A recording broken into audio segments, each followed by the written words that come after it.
the the smart money's on Liverpool. I would expect Mm, Liverpool to win this game. Um, okay. but like I said against City, I kind of saw them nicking a one, getting a goal against City. And of course, you've got to win, right? Winning tends to cover over whatever problems you have. When you don't Absolutely. win, everybody goes, "Oh, they're missing this and that." If you're winning, everyone goes, "Oh, they're still winning." So Yeah, winning's exactly. kind of the best solution. What's going on, guys? This is the 5 Yard Parts podcast with me, Suddy, and this is Shyam. We're back with another preview of the weekend's action. So this is match day 7 and a host of, honestly, just looking at the fixtures now, a host of incredible games. We have United, Arsenal, Liverpool, West Ham without Fabinho, without Van Dijk. We have Shyam's favorite Leeds taking on Leicester.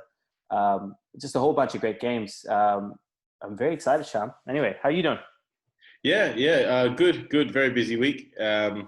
The My wife's coming back to Perth in a few days, so she'll be doing a That's 2 week right, as yeah. well. But she's been away for 3 months, so yeah, the house might start looking Yeah. clean soon. Yeah, but What'd you say, sir? the house might start looking clean soon. Jesus, yeah. No, just hire someone, man. Hire someone for the Friday before she comes back, the 2 days before Yeah, she comes back. yeah. We actually, Uh, when we moved into this place, yeah. they had a professional cleaner come through, and she told like them this is not good enough. Oh, your wife did, yeah. No, I'm not surprised. Oh God, I hope she doesn't watch this video. Yeah. All right, fucking hell. All right, so Anyway, back huge to the games. Yeah, huge games coming up. I think it just makes everything. It kind of amplifies everything with Villa on top and Everton and Villa on top. It just makes there's like 2 or 3 extra games that are a lot bigger than what would have been at any stage last season. Let's start with your soft spots. Leeds versus Leicester at Ellen. Is it Ellen Road still? I Yeah, think it's it's still on the road. yeah, it is still on road. Yeah. Leeds, Leicester, Ellen Road. Just looking at the table here, I got a little setup, and I'm going to utilize it to the max today. Leeds are 6th, Leicester 4th, 10 and 12 points. Both teams have scored, 12 and 13 goals, conceded very little. Leicester coming off a win last week against Arsenal, Jamie Vardy, and coming off a Europa League win last night. What are your thoughts? I think, man, Jamie Vardy, just before that, I don't think people underestimate him, but the man just scores. Like, he's like Alan Shearer. You're just like, yeah, there's one thing for sure in this world, He's you know. 34. Like, it's ridiculous. Yeah, 33, 35 around there, So there's a few things that are sure. Like, Trump will win the election, Epstein didn't kill himself, and Jamie Vardy will score on the weekend. Anyway, go on. What do you think of the game? I think it's two very different kind of sides, maybe. What do you think? Yeah, it's last in the last video I called it the Bielsa versus anti-Bielsa. The Leeds will come at Leicester, and Leicester will try and hit on the counter. Yeah, It's going to be two different styles, and Leicester have shown they've beaten Arsenal and City this season playing that way.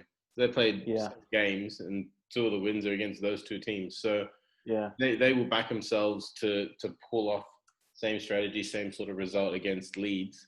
Leeds will yeah. back themselves in with their philosophy. Interestingly, it's the last game of the round, so Mhm. it's almost as if that game could sort of shape the team's expectations for the season as well.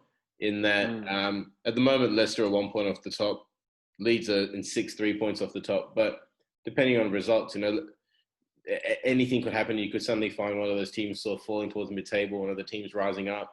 It could shape Yeah, how a team believes their season should go. Like that's like a like fair with point. Leicester, for example, they expected to finish 5th, but they were in 2nd or whatever in January, and then fell down a bit. And they came back to Yeah, that. We were expecting to finish 5th, but they were probably a bit disappointed to not get into the Champions League. I think, given that they could have won that last game at home and got in. yeah. Um, so it's one of those results that shapes what you're fighting for and what you could achieve in the This league. early on, Yeah. with this much chaos, you think so? I do think the table is starting to take a bit of shape, Mm-hmm. and there are teams that will fall and rise. Mm-hmm. I don't think City and United are going to finish 13th and 15th.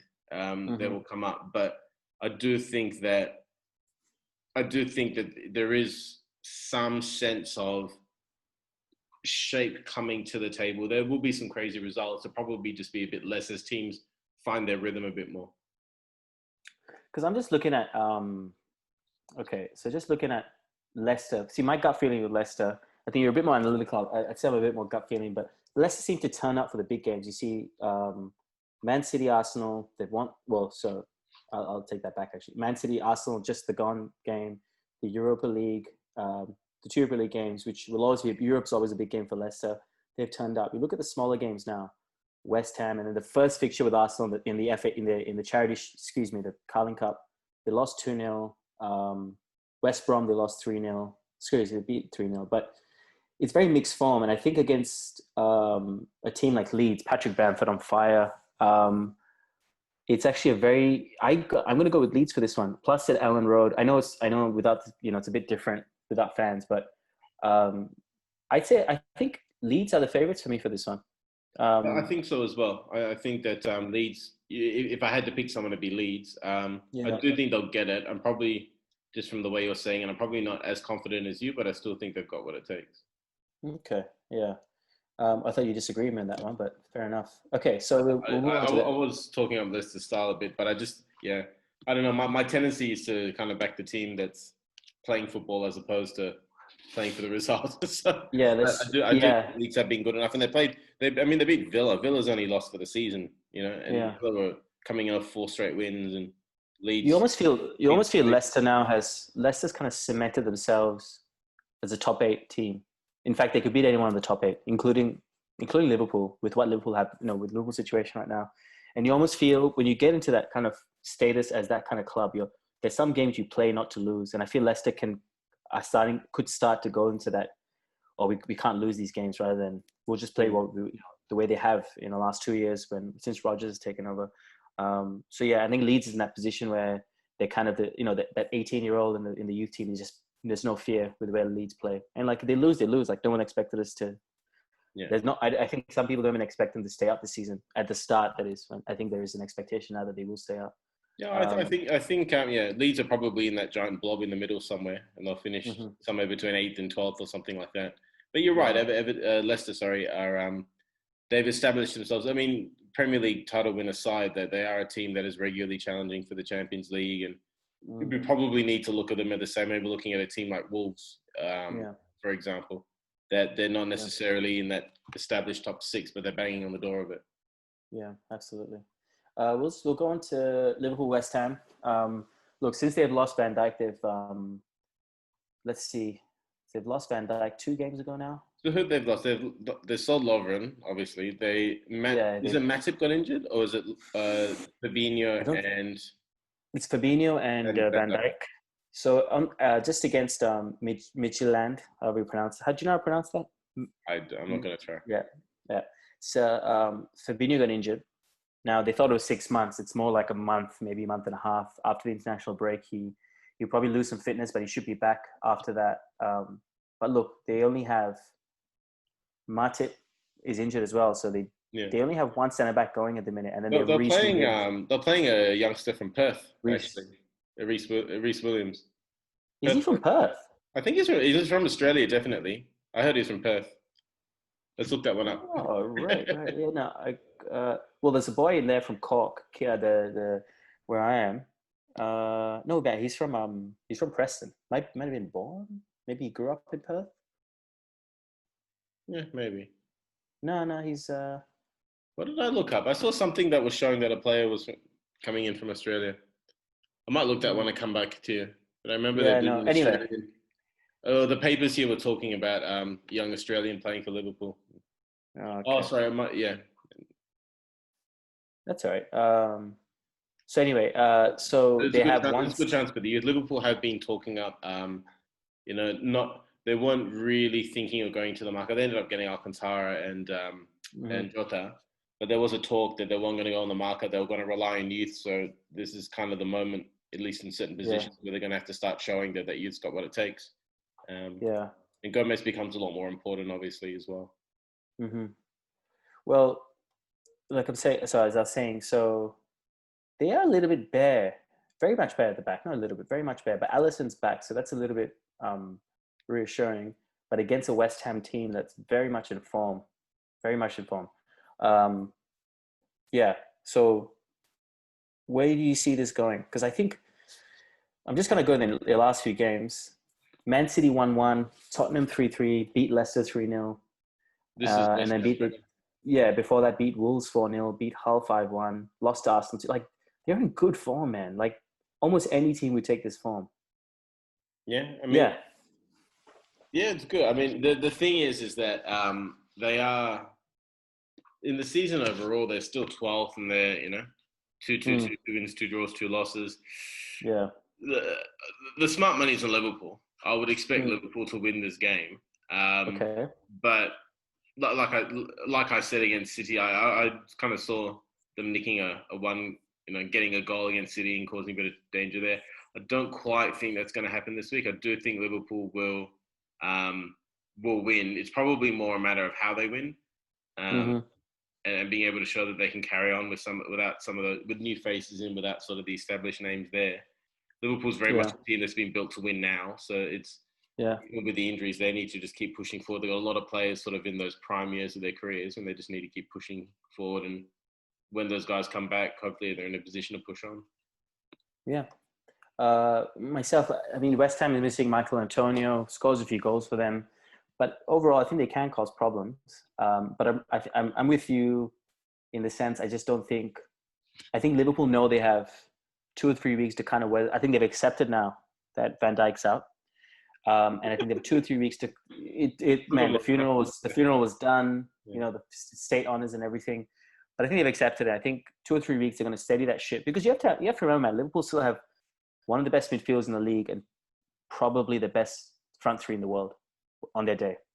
Yeah. So they still, if they're conceding, all they have to do is outscore the opponents, and they've done it before. That Rodgers season with Suarez, they were just outscoring opponents 5-4, 4-3. Like, so as much as it's nice to kind of see. You just got to win, right? Winning tends to cover over whatever problems you have. Absolutely. When you don't win, everybody goes, "Oh, they're missing this and that." If you're winning, everyone goes, "Oh, they're still winning." So exactly. Winning's kind of the best solution. Exactly. And if you think about, well, that 7-2 loss was a very false metric, because if you take that out, they've only conceded 7, which only Villa and their goal difference is only 1. Jeez. Yeah, because of the 7. So, but if you take out that 7, hypothetically, they have the second best defense in the league, behind with Arsenal and behind Villa. So, look, we'll see. I have to go with Liverpool for this one as well. Moving on, I think Man City have a tricky fixture to Sheffield. We'll skip that one for now. 1 second. Bloody hell. Excuse me. We'll talk about, we'll go to Man Utd Arsenal. It's the big game this weekend. We'll go to Man Utd Arsenal. So Solskjaer at the minute, the PE teacher, taking down PSG, taking down Red Bull Leipzig, drew with Arsenal, 4-1 Newcastle since the 6-1 defeat. Drew with Arsenal? Drew Chelsea since the 6-1. That diamond formation. So we talked about on Monday with Karthik, and playing that diamond formation worked an absolute treat. It's good to see Greenwood back as well. Donny van de Beek played really well, didn't it? Finish from Greenwood, beautiful. Yeah, it didn't strike me at first as beautiful because he does that all the time, but it's mostly from the right side rather than the left. He doesn't usually do it on the left. Yeah. Even though he is left-footed, he scores bangers with his right. It was gorgeous. And to see Marcus Rashford, bloody scoring goals on the field, free meals off the field, all that kind of stuff. How do you see the game going? It's Old Trafford. Again, not a huge difference. And athletic, eh? Yeah. Yeah. It'd be interesting. Arsenal have not really blown teams away. I think in terms of developing their style and developing their ethos under Arteta, I mean, you look at their record, 1-3, lost 3, scored 8, conceded 7. They're not, even when they look good, they're kind of only winning sort of 1-0, 2-0 type wins. So you'd think from that metric it'd be a close game. It's got to be a test of United's squad and how deep it goes, because as good as they have been in Europe, and they've been very good in Europe, and they've been very good in the League Cup, they've not been doing well in the Premier League, frankly. That game against Newcastle was great. In the last 10 minutes, they suddenly looked like a great team for 10 minutes and blew Newcastle away. Apart from that, there's not really that much that they've done particularly well in the league. It was a really turgid game against Chelsea. They were really Yeah. fortunate to beat Bournemouth, and they got wiped away in the other two games. So you think, yeah, I would expect United to win, but it's almost they're going to have to bring that European form into the domestic league. They've done very well in the cups, League Cup, Champions League, but not the Premier League. So they're going to have to find something that they haven't been showing in the league to beat Arsenal. Yeah, I completely agree with you. But the thing I'd question is, you see all these great teams for the last, like, let's say 20 years. So you got Liverpool, Man City. Before that was, Man City kind of the last 5 years, and then a bit of Chelsea and United, and then United before that. They have this kind of identity, and you could almost predict the way they'd score goals, and you predict the way they play, and they play their own style for 10 games in a row. But United are playing a different style almost every single week. Different players, different style, and I almost appreciate the adaptability that they have. But for me, I'm wondering if the players are so adaptable, maybe it's time to kind of start putting a stamp on the team. Donny van de Beek, man, he was pressured by 3 or 4 players every time because they have that Gangen press that what's his name? That Klopp does. That Klopp kind of started with Dortmund, and he's kind of taking it to another level, in my opinion. The team is Red Bull. You think they're high? He draws players and just releases the pressure. So you end up having Bruno with no one on him, or Pogba with no one on him. Who, by the way, Pogba playing on that left of the diamond played so well. That is where he played for Juventus. Yeah, they played the sort of more the Barcelona 4-3-3, and he was kind of playing like Iniesta. Yeah. But he had Pirlo and Vidal next to him, so it's probably a high-graded player around him. Well, I mean, and he responds to having good footballers around him, Pogba. And you could see that. You see that when he had Van de Beek and he had Bruno next to him. So I wonder if United now, not immediately, it's still going to be stumbles. There's going to be a game in like 4 weeks' time. We're going to lose against, I don't know, Sheffield or something, and everyone's got Ollie out again. But creating that style where like this is how we're going to score. This is how we're going to play over the next 10 games. That's what's going to change United. But I do think we're going to win this weekend. David Luiz is out. Aubameyang hasn't been scoring. Lacazette hasn't been scoring, as frequently. I don't think Aubameyang has scored in the league since he signed that contract, or all season really. Yeah. So I think he's done a nose though. Yeah. I think. So that, what about you? Where do you see the game going? Yeah, I do think United will win. I'm just saying that their form hasn't been great. There's something about the league that they seem to have struggled with, although they've done well in the other comps. I think I would expect them to win, but they have to play if they play at that PSG level, that RB Leipzig level, they'll win. If they play like they've been playing the other Premier League games, no, they won't win. So it's up to them to play that level. I like your comments about the identity of the team. I think the modern day football is probably a bit more adaptable than previous footballers, but there's that balance between adaptability and finding an identity. The Real Madrid teams, from the time Cristiano and Bale and all that played together, they had sort of the BBC up front who was scoring heaps of goals for fun on the counter-attack, and Florentino Perez was just buying really good midfielders like Isco and Modric and Cruz and Kovacevic and Casemiro. And while the big three up front were scoring goals, the other guys all just figured out how to play with each other. So suddenly when that counter-attacking ability was gone that they were playing with under Mourinho, you suddenly looked at the team and realized they had a wonderful ability to recycle possession and keep possession really well, particularly with sort of Cruz and Modric. And they won that first Champions League in 2014 with that full-on front three playing like world stars and Di Maria as well. They won the next 3 on the basis of having that team and having that identity built with that generation of players. And that's kind of what United need to do. They've got this, they've got the ability to win games, but to win trophies, you've got to develop that identity. Yeah, that's interesting because you could put, I guess the best way you can describe it is you could put Martial, Greenwood, Rashford, and Cavani, 3 of these 4 players in almost any top 10 teams in the world. They'd score even more goals. So you could, I 100%, I promise you that if you have Kevin De Bruyne passing to him every week, he'd score. He's scoring every week. But if you can get the back 8 of them, or the back 7 of them, to start playing football, you're going to see a scary United side, man. If you can get, because Fred you're seeing Fred in this ascendancy, the same ascendancy he had pre-COVID when United won all those games in a row. Yeah. If you can get a side playing very good football, and stamping identity, you're gonna have a very dangerous team, man. But that defensive midfield's key for United because Solskjaer likes the stability that McTominay and Fred give. At and the same Matic, time, there's two players there in Van der Beek and Pogba who are probably better footballers. Well, they are better footballers. Yeah. So do you go and pick those two and put Bruno in front of them, or do you try and figure out a way for those three to play? And that's kind of the challenge that will establish the identity of the team. How those three that end up playing in that three in the midfield connect and play together. And just one last point before we move on. We kind of will always spend a bit extra time at United.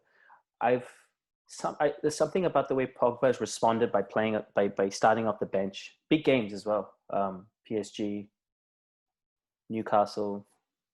There's a game in between, Chelsea as well. Sure, you didn't beat Chelsea, but there's some sort of shift that's happened for me. I see that you don't see that sulking, or you don't, not even the sulking. You don't almost, yeah, I guess you could say sulking, but he's come on and he's played really well. And you almost don't expect that from Pogba. Pogba should be what Yaya Toure was in 2012 to 2014. That's what Pogba really should be. 2012. Yeah, in 2012. In terms of dominating games or in terms of his behavior? Dominating games. Toure's behaviors, you couldn't even care less about Toure's behavior because he's for me one of the best who's ever done it in his position. Yeah. Those bangers he scored against. We watched that game against Newcastle.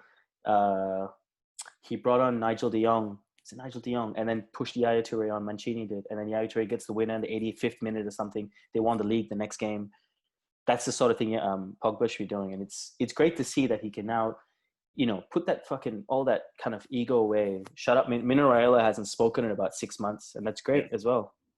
In fact, the only time he spoke was when I think Pogba told him, like, I will sign a new contract, or I'm leaning towards it, and he's suddenly made a U-turn, Mino Raiola. So I don't think he seems to like playing. Like you normally expect players to sort of want to be the best and to be better than the guys around them and be the talisman. He seems to actually like being with better footballers and having been challenged for a spot and being inspired to play better. It's almost as if the beat coming in's kind of made him a better footballer as well because he loves the challenge. I'll venture a guess here. A small part to play in this was him watching that Last Dance documentary. Him going like, if Jordan needed like Pippen and Rodman and Steve Kerr and who's the Australian? I always forget his name. Luke Longley. I'm being serious, man. And you see Pogba's come out now with the single armband on his hand, like very Jordan-esque, and like, he's probably the best player on the pitch, just by pure ability. Those jokes with Jordan, because Jordan would often, he'd just make up a battle in his head and then take it out on the field. Yeah. I took it personal. And maybe I took that personal. Pogba's taking it personal now. Yeah. Absolutely, man. So whatever he's doing, whatever affected him, I think in the last 3 to 6 months, there's been a mentality change. And there's also the fact that if he leaves, who's going to pay that 300 grand a week? Yeah. Who's going to pay, Particularly in COVID, but just in general, Yeah. How many titles is he going to win from now till, let's say, 34, when he's kind of slowing down his playing career? 2, maybe 3, if he's lucky, 2. No one's going to be at gigs again. No one's doing Paul Scholes. I think he's taken all that into account. He's like, I'm comfortable in Manchester as well. I don't need to go rock the boat and go to Spain. I think all those things are in his head. So whatever Solskjaer's doing, whatever he's doing mentally, and also I completely agree with you in the sense he's playing with the Pirlo types and the Marquisio types, better footballers, and that definitely helps with the decision. They do go top. Excuse me. They do go top because they have an equal amount of games. They win the game in hand, they go top, but their game in hand's against Manchester City, so bear that in mind. Yeah. I mean, in this day and age, man, who knows? Yeah. But yeah, no, I'm gonna go with Jack Grealish. But I'd say my game of the round would be, it has to be United Arsenal. I think it's gonna be a cracker. I'd love to see. It's interesting I think Rashford had us growing up. This is the end of the world, like United versus Arsenal. Now it's like it's a game that United needs to do well in, but it's not. It's not Vieira Keane. It's not. Just on that point. I think I can't remember a time a player was more universally loved than Marcus Rashford. And like fair play to the guy, man. Like I'll never understand what it is to be on food stamps, and it's not even a thought in my head that comes to kind of save these kids from lunches. Because I guess in Australia, like, I don't even know if that kind of thing happens. I've never even looked into it, but apparently there's like 1 million kids or something in the United Kingdom who that rely on it. Something like that. It's insane. So Yeah. fair play to the guy. I hope they did in America. Yeah. Yeah, definitely in America. I'm not surprised, but it just doesn't strike me in the UK. For me, at the minute, so it's like it's a half an hour flight across the sea. So fair play to the guy, man. I hope he keeps scoring. And everything good comes to him. He deserves. So just on a soft spot level, I'm gonna say, and obviously being a United fan, I hope he gets a couple of goals this weekend. The Marcus Rashford. Shove it up to all the fucking MPs who tell him to stick to football. Like, stick to politicking, and they still haven't done that job in 25 years. Some of them sitting on the benches. Anyway, enough fucking ranting. Speaking of ranting, though, the US election is coming up, so we may not have another video ever. This might be like the end of the world, as we know. It might be the end of the world. Yeah. It will be the end of the world. Yeah, but everyone will scream for a day about the result, then we'll get on with it. Yeah. And then you go put rice in your own bowl. Anyway, Shyam, lovely chat as always. Any closing thoughts? No, that's probably my closing thought there, that it's the end of the world. So enjoy this. This might be the last set of fixtures ever in the Premier League. All right, guys. Thanks so much for watching. Don't forget to vote for Kanye. Don't forget to like and subscribe. We are the 5 Year Pass. My name is Suddy, and this is Shyam. As always, keep football simple and... keep passing. Cheers, guys. Cheers.